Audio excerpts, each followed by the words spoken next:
To conclude this evening, I'd really like to emphasize the unbiased approach that I can take to the role of RDOS Director.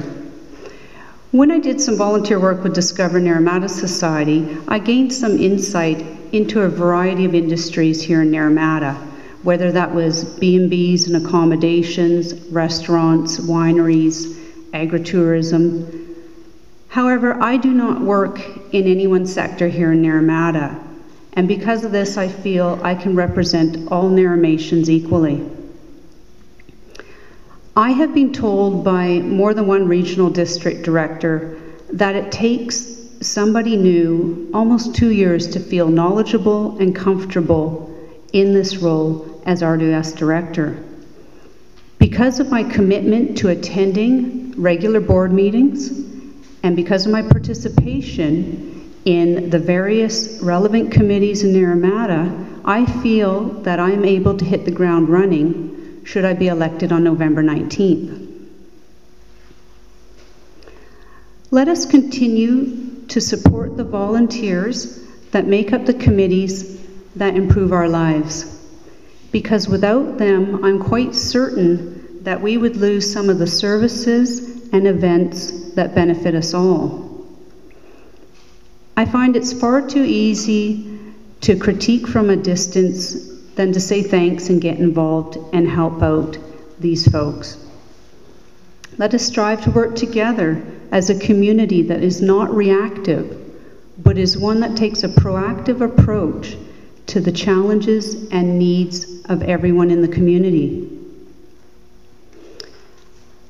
And finally, I'd really like to thank Craig Henderson and the NCA for putting on this important, informative forum this evening, and for the work that Craig continues to do in keeping our community informed.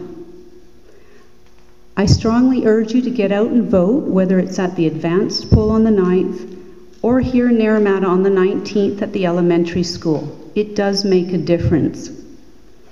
I am ready to take on this exciting new role. Thank you. As you've heard throughout this forum, my aim, if elected as area director, is to promote change. Change in process, so that everyone in Naramata has an opportunity to have their say. And I recognise that Naramata does not have the final say on all issues, as those final decisions are made at board level. However, I'm hopeful, as I mentioned before, that the other directors will recognise and follow the wishes of our community. One can only do their best to put that forward to the board. It's really important for all of us in Naramata to have a voice and to be encouraged to discuss all village issues. The more the community consultation there is, the better the outcome. Decisions should not be made in isolation, and certainly not without community feedback. Sadly, government has not always kept up with community desires. We have many intelligent, caring Naramatians with a huge variety of talents. And that, ladies and gentlemen, is people power at its best, to encourage and invite and embrace different ideas. I alluded earlier to the number of volunteer organisations there are in Naramata, and it's truly astonishing just how many we do have.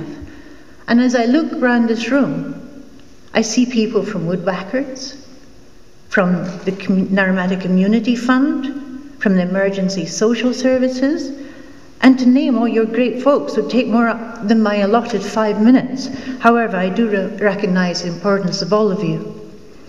Over 25 different groups, most of which are volunteers.